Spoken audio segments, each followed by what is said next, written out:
Hello, this is Angela with Parco's Permaculture. Welcome back for my Hausfrau Friday video. So if you are new to watching the Hausfrau Friday segment, it is a weekly upload in which I talk about issues of homemaking, domesticity, budgeting, social skills, anything related to the profession of homemaking. So yes, this is a permaculture channel. I am a professional permaculturist. I'm also a professional homemaker and homeschool mother of 4 children. So this segment is to share those kind of domestic skills, be they food preservation or fiber arts or financial planning or parenting skills, those segments that weave into a life that our family has created that focuses on sustainability and regenerative living. Okay, so once again, I am filming from my car because this is when I have a few spare moments and it's quiet.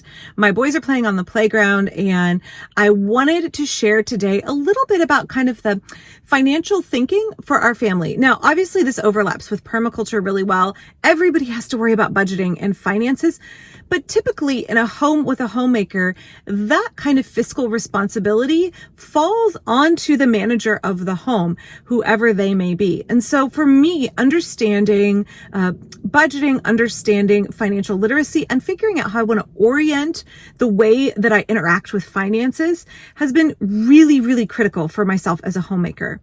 So if I were to pick one book that has influenced me more than any other, or one program that has influenced me more than any other when it comes to how I view finances, it would be the book Your Money or Your Life by Joe Dominguez and Vicki Robin.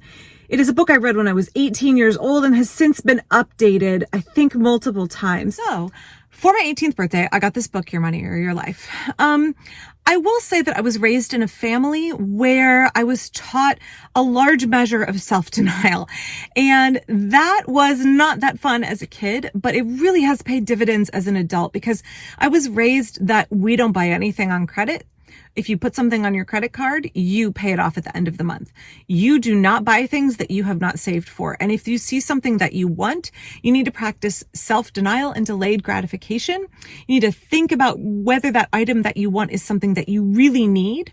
And you need to think about whether it is something you can truly afford. And if it is something that you can save up for, you pay yourself a payment every week or every month until you have accumulated enough to go and buy this item that you really want or need.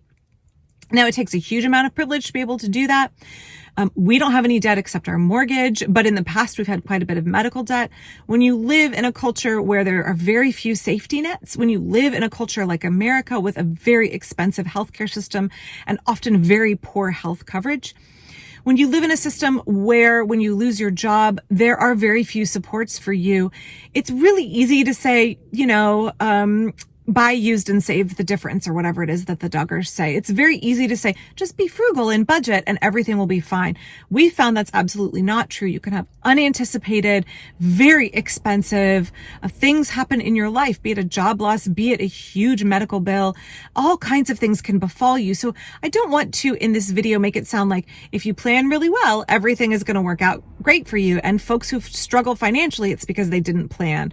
That is not what I am saying at all. And we have been in positions of having tremendous, financial insecurity in the past. And the reality is any kind of middle-class person in America is just like one serious life event away from being impoverished, right? Like there really is not that much of a level of financial security in the American system. Perhaps you live in a country that has more safety nets than we do, but I do want to make it really clear that in this video, I'm talking about doing the best that we can, but sometimes life circumstances get in the way. But there is a lot to be gained by being fiscally responsible and learning how to budget. However, the book Your Money or Your Life is not actually really about budgeting. It's really about the way you orient yourself and think about money and think about how your relationship with money fits into the rest of your life. So when you start the book Your Money or Your Life, you go through these steps where it asks you questions about like, are you satisfied with your life? Does your job match your values? Do you feel you have time to spend with the folks in your life who matter, be it your children or your spouse or your friends? Do you have time to volunteer and make meaningful contributions in your community? If you lost your job, could you pay your expenses for 6 months? things like that. So it asks this whole list of questions. Again, I'm not going to do a comprehensive book review here, so please go read it. It's not a very thick book. It's not something that you will have to wade through and will be difficult. It's really a very good read. And for me, it was so eye-opening to read it and just really encouraging and inspiring. It really, got me thinking about how, at 18, starting off in college, thinking about like my inevitable path is going to be like medical school or grad school, because medicine is kind of the family profession in my household. And it got me thinking about like, is that really what I want to do? Or do I just think that I need this kind of career to fund the life that America tells me I should have? And is there another way I should be living my life? So Your Money or Your Life asks you to sit down and talk through this list of questions about like, is the purpose in life to accumulate resources? Or is the purpose in life to do something else, live joyfully, enjoy relationships with people, make a positive difference in the world? And I think obviously if this is a permaculture channel and you're interested in permaculture, you want your life to be more than accumulating resources. You want your life to be about having earth care, people care, and fair share.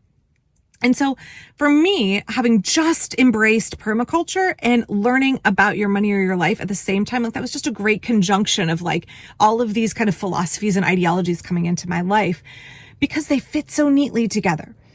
So I didn't want a life that was just about having a great big house and accumulating a lot of money and like possessions. I didn't want to buy into consumer culture. So Your Money or Your Life says, is the message that consumer culture is preaching to us? Is that one that is going to give us a high quality of life, or is there something else we should be looking for? Is the question about riches, or is the question about enough?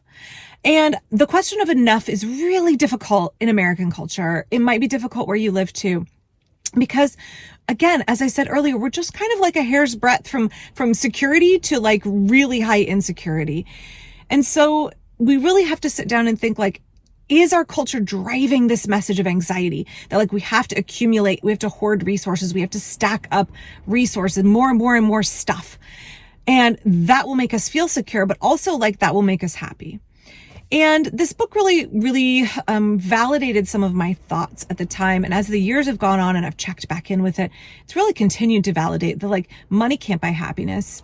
A certain level of financial security absolutely reduces anxiety, but there's a certain level at which your anxiety drives the need to keep accumulating resources far beyond what you need to be comfortable, and in a way deprives other folks of resources that they need.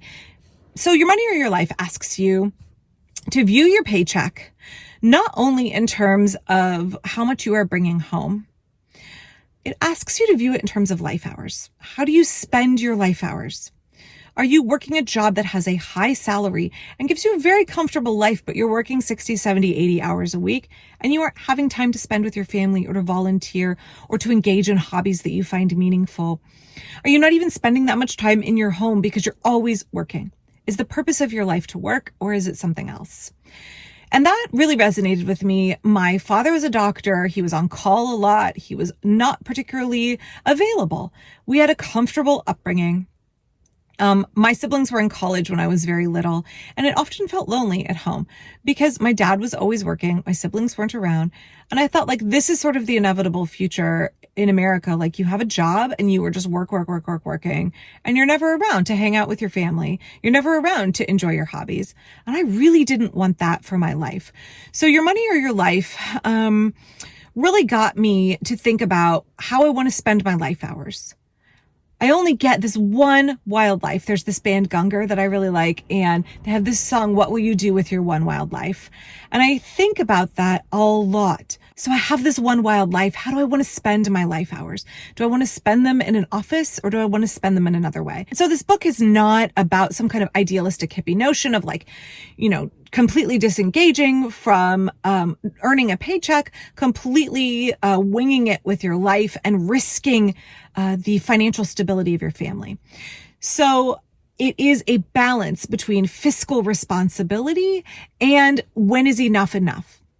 And for me, that made it really unique because it seemed to me up until that point that my options were to like kind of be a workaholic, accumulate enough resources to feel safe and to feel affluent and to feel like I have achieved the American dream, or to be like, screw this and chuck the American dream and say, I reject consumerism. I reject all of the social norms that everybody is telling me. And I am going to just go be a free, living hippie and go join, a commune somewhere and have no savings and live on whatever the universe hands me, right? And that's great. If you do that, that's fine. But for me, I wanted to be a parent. I didn't feel that was responsible to do that to my kids. And I felt like there has to be this kind of middle ground where we are still able to participate in the societal structure that exists while seeking to reform it from within. And we're not setting ourselves up to be so precarious that, we cannot participate in society. So there's a level at which we are financially insecure enough and we are struggling enough that then we don't have the resources to help other people or the time to help other people. And again, I wanted that balance of time and I wanted that balance of resources. And I think when we look at permaculture design, it is seeking that balance. It's seeking sustainability and regenerative living. So if we want to be regenerative, we need to strike that balance of saying, I need to pay my bills. I need to have the ability to live a comfortable life. But is there a way to do that outside of consumerism? Is there a way to have a measure of stability and a measure of contentment at the same time? So when we look at your money or your life, there's these three main segments. So looking at having financial intelligence, that has been a huge one. My mother ran an investment club. She was really into budgeting and investing. I have had to have quite a steep learning curve with the financial intelligence aspect of it. Thinking that the only way that we can know what to do with money is if we pay an advisor a lot and he tells us what to do and we remain willfully ignorant is not the way. I've learned that those resources are out there. And if you know how to go and access them, you can teach yourself so much. It's very much like, and I talk about my video about unschooling our kids, being able to be an autodidact, being able to say, I am going to teach myself what I need to know to get by.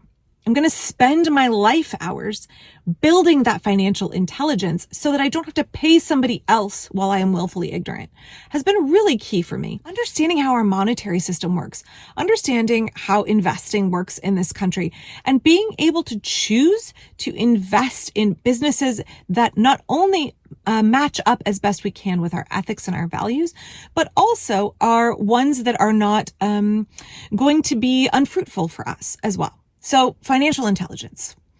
The second one is financial integrity, and I just touched on that. So financial integrity being, I don't want to live my life in a way that doesn't align with my values. I don't want a job that doesn't align with my values. I don't want to invest and make a profit off of businesses that exploit people and the planet. There is certain aspects of this that are really difficult when we live in consumer culture. Again, I'm really tired of folks. I'm having a high level of frustration with folks who love to drop this meme of like, you can't criticize consumer culture or you can't want to live a life that is in alignment with your ethics and values while still participating in a deeply flawed culture. I will say I opened an IRA when I was 18 years old with money that I earned with my job working fast food. And that is not perfect. And I know that it's not perfect. I know that there are components of my IRA that invest in businesses that I find ethically problematic. And unfortunately for me, I have purchased what's called like an ethical IRA.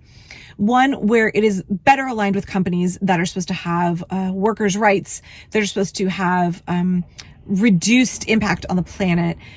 That's not a perfect solution, and I fully admit that it's not, but I want us to feel free that, especially when we're looking at investing and finances and money, we're dealing with a really broken, flawed system, and we're going to find that perhaps our 401k from our work, which we have no say in how that money is invested, goes into companies that don't perfectly match our values. I want you to know you should not feel condemned for that.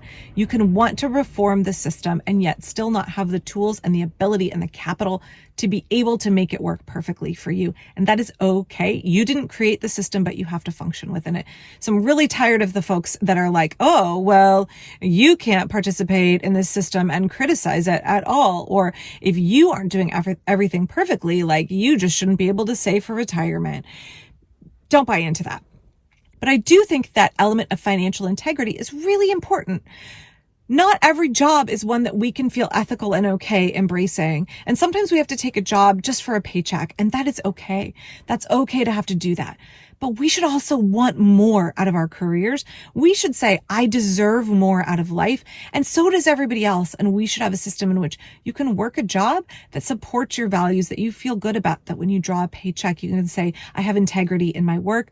And then when I invest, I have as much integrity as I possibly can within a broken system. So that financial intelligence that says like, hey, you have a right to know how the financial system works. You have a right and an ability to gain those skills, and that provides a lot of freedom. That financial integrity that says strive to live your values, and you don't have to throw your values out the door when it comes to money. You can push for a system and a job and a vocation that honors your values. The third element is financial independence. Now, this is a permaculture channel. I talk a lot about community interdependence. I am not a fan of self-sufficiency. I am not a fan of that particular radio talk show host who teaches about building wealth. I don't really think our job is to become a millionaire. And although $1 million is not a lot in American society, actually, that's like, you've got $1 million in savings, you're like middle class in America. But I do not buy into that particular, set of American evangelical financial preaching that says like, get rich, get wealthy, and do it while being debt free. That's not what I mean when I talk about financial independence.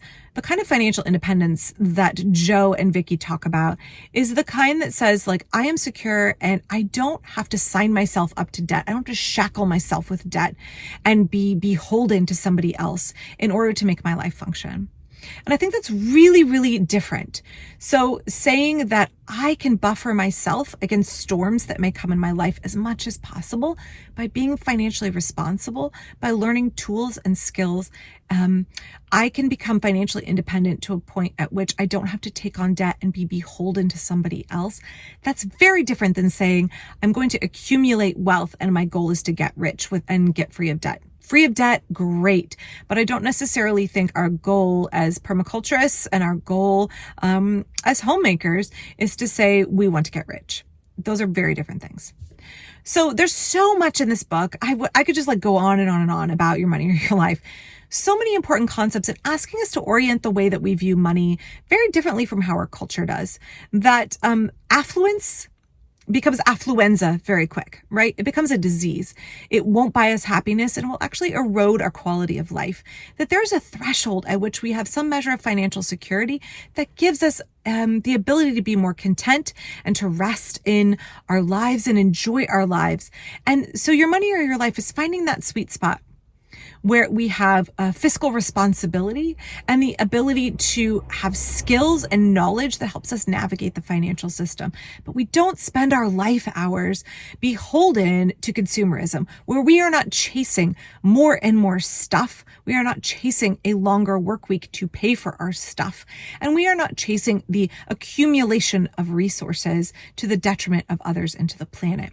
So I really encourage you to check out that book. It's wonderful. There's also book clubs and like work groups for your money or your life that you can check out in your local communities. They're all over the country where folks get together and do kind of a support network where they learn how to budget, you learn fiscal skills, you learn to reorient the way you relate yourself to money, and you do it with the support of friends and community. So it really values that permaculture ethic of people care and fair share, because you are learning to have community bonds and you are learning to share the support of others in your community, offer support in exchange, and learning to unplug from consumer culture and find another way of relating to money that realizes we aren't being idealists, we are functioning within a broken system. So I hope that's encouraging to you. Please check out that book, Your Money or Your Life by Joe Dominguez and Vicky Robin. So thank you for watching today. If you are interested in checking out any of the many, many videos I have on all kinds of domestic subjects, from how to make pesto using fresh ingredients out of my garden, to mending, to social skills, to why we unschool our kids, please check out the Hausfrau Friday playlist. I have transitioned all of the videos that were on my former little tiny sister channel over here so you can still access all of that information. Also, please check out my Patreon down below. That's a great way you can support the work of this channel. I will be back soon for my permaculture garden. Thanks.